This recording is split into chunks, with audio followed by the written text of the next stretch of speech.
Subscribe பண்ணாதவங்க subscribe பண்ணுங்க. அப்படியே பக்கத்துல இருக்க பெல் ஐகானையும் பிரஸ் பண்ணுங்க. இதோட நம்ம என்ன பார்க்க போறோம் அப்படின்னா, துலா ராசி சுவாதி நட்சத்திரத்துல பிறந்தவங்களுக்கு 2025ஆம் ஆண்டு மே மாத ராசி பலன்களை பத்தி நம்ம தெளிவா பார்க்க போறோங்க. இந்த மே மாதம் எத்தகைய தன்மைகளை கொடுக்க போது, எதெல்லாம் உங்களுக்கு சாதகமா இருக்கு, எதெல்லாம் உங்களுக்கு சாதகமற்ற தன்மையில இருக்கு, அது மட்டும் இல்லாம 2 கிரகங்கள் வலுவான ஒரு தன்மை நன்மை செய்ய கடமைப்பட்டிருக்கு. அது என்ன ஏதுன்னு சொல்லிட்டு தெளிவா பார்க்கலாம் வாங்க. வீடியோக்குள்ள போறது மாதிரி இந்த மாசோட கிரகங்களை பத்தி ஃபர்ஸ்ட் இப்ப பார்த்துலாங்க. மாத தொடக்கத்துல மேஷத்துல சூரியனும் புதனும் சந்திருக்கிறாங்க. அதாவது உச்ச சூரியன் மே மாதம் 14ஆம் தேதி வரைக்கும் மேஷத்துல இருக்கார். மே 15ஆம் தேதி ரிஷபத்துக்கு பேச்சாகி செல்வார். அதே போல புதன் மே மாதம் 23ஆம் தேதி வரைக்கும் மேஷத்திலையும் அதன் பிறகு பேச்சியாகி ரிஷபத்துக்கும் போயிடுவார். அதே மாதிரி ரிஷபத்துல குரு பகவான் மே மாதம் 14ஆம் தேதி வரைக்கும் இருப்பாருங்க. மே 15ஆம் தேதி குரு பயிற்சிங்க. அதாவது ரிஷபத்துல இருந்து மிதுனத்துக்கு குரு பகவான் பயிற்சியாகிறார் மே 15ஆம் தேதி. அதுக்கடுத்து கடகத்துல இந்த மாதம் முழுக்கவே செவ்வாய் வந்து நீசம் பெற்ற தன்மை இருக்க போறார். அதுக்கடுத்து ராகு கேது, ராகு மீனத்துல கேது கன்னியில மே மாதம் 15ஆம் தேதி வரைக்கும் இருப்பாங்க. மே 18ஆம் தேதி ராகு கேது பயிற்சி. அதாவது கும்பத்திற்கு ராகு வரப்போறார், சிம்மத்திற்கு கேது வரப்போறார்.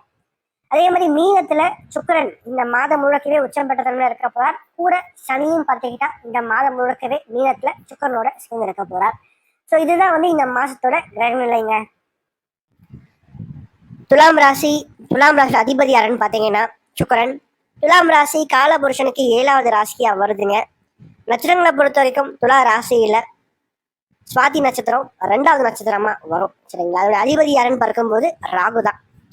ராகுனுடைய நிலை எப்படி இருக்கு? இந்த மாதிரி முதல் பகுதியில ராசிக்கு 6ஆம் இடத்துல ராகு இருக்காருங்க. 2வது ராசிக்கு 5ஆம் இடத்துக்கு அமர்ந்து குரு பார்வைக்குள்ள ராகு வரார். ஒரு மிகப்பெரிய ஒரு உன்னதமான ஒரு நிலை. சரிங்களா? ஏன்னா கடந்த இந்த வருஷம் ஆரம்பிச்சுன்னே பார்த்தீங்கன்னா நிறைய துலா ராசி சுவாதியில பிறந்தவங்களுக்கு பார்த்தீங்கன்னா கொஞ்சம் வாழ்க்கையில ஸ்ட்ரகிள் கண்டிப்பாக இருந்திருக்கும். காரணம் ராசின்னு சொல்லப்படக்கூடிய சுக்கிரன் 6ஆம் இடத்துல சனியோடையும் சூரியனோடையும் ராகுவோடையும் சேர்ந்து ஒரு மாதிரி பலவீனப்பட்ட தலைமையில தான் இருந்தார். சரிங்களா? அந்த அளவுக்கு சிறப்பு இல்லை. எது எடுத்தாலும் அதுல ஒரு பிரச்சனை, ஒரு தடை தாமதங்கள் சார்ந்த விஷயங்கள் கண்டிப்பாக துலாத்துல பிறந்தவங்களுக்கு இருந்திருக்கும். ஏதோ ஒரு வழியில இருந்திருக்கும். சரிங்களா? ஒரு டிஸ்டர்பன்ஸ் கண்டிப்பா உங்களோட வாழ்க்கையில இருந்திருக்கும், நான் உறுதியா சொல்லுவேன். அது மட்டும் இல்லாம ராகுனுடைய நிலையும் அந்த அளவுக்கு சிறப்பா இல்லாதனாலையும், ராகு சனியுடைய சேர்க்கையில இருந்தனாலையும் கடந்த காலங்கள் அந்த அளவுக்கு சிறப்பான ஒரு நாட்களா இருந்திருக்காது. நிறைய பிரச்சனைகள், நிறைய போராட்டங்கள், சில பேருக்கு ஆரோக்கியம் சம்பந்தப்பட்ட வழியிலும், சில பேருக்கு குடும்ப வாழ்க்கை சார்ந்த வழியிலும் கொஞ்சம் பிரச்சனைகளை கொடுத்துருக்கோம் அப்படின்னு உறுதியா சொல்லலாம். அதெல்லாம் மாறுமானால் கண்டிப்பாக இந்த மே மாதத்தினுடைய 2வது பகுதியிலிருந்து மெல்ல மெல்ல மாற்றங்கள் நடக்க ஆரம்பிக்கும். ஏன்னா ராகு வந்து சனியுடைய பிடியை விட்டு விலகி ராசிக்கு 6ஆம் இடத்தை விட்டு 5ஆம் இடத்துக்கு வரார்.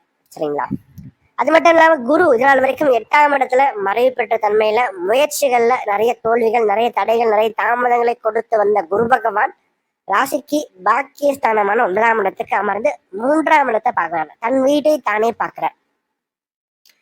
முயற்சிகள் கண்டிப்பாக வெற்றியை கொடுக்கும். 2வது பெயர் புகழ் அந்தஸ்து சார்ந்த விஷயங்கள் கண்டிப்பாக மெல்ல மெல்ல உயர ஆரம்பிக்கும். அதே மாதிரி வேலை தேடுறவங்களுக்கு அல்லது வேலை இல்லாதவங்களுக்கு இந்த காலகட்டங்கள்ல நல்ல ஒரு வேலை கண்டிப்பா கிடைக்குங்க. சரிங்களா? பொருளாதார ரீதியாக ஒரு சின்ன முன்னேற்றமாச்சும், ஒரு சின்ன ப்ரமோஷன் ஆச்சும் கண்டிப்பாக கிடைக்கும். ஏன்னா 5ஆம் இடத்தை குரு பகவான் பாக்குறது சிறப்பு தான். அது மட்டும் இல்லாம இந்த டைம்ல பாத்தீங்கன்னா ஏதாச்சும் வேலை மாற்றம் செய்யலாம் அப்படின்றவங்களுக்கு கண்டிப்பாக வேலை மாற்றம் செய்யறதுக்கு ஒரு சிறந்த ஒரு நேரமா இந்த நேரமானது இருக்கும். அது மட்டும் இல்லாம உடன் பிறந்த சகோதர சகோதரிகள் சார்ந்த வழியில இருந்து வந்த தேவையற்ற பிரச்சனைகள், சங்கடங்கள் சார்ந்த விஷயங்கள் கண்டிப்பாக சரியாகும்.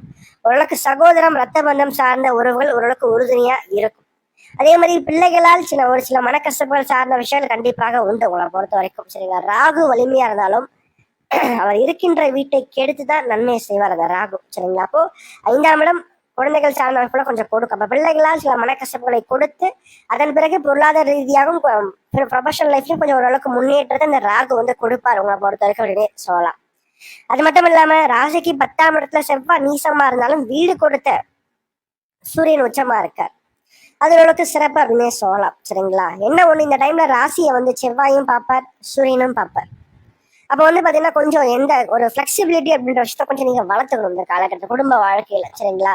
ஏன்னா கலத்தர காரகன் அப்படின்னு சொல்லப்படுற சுக்கிரனும் 6ஆம் இடத்துல மறைந்து சனியோட சேர்ந்து இருக்கார்.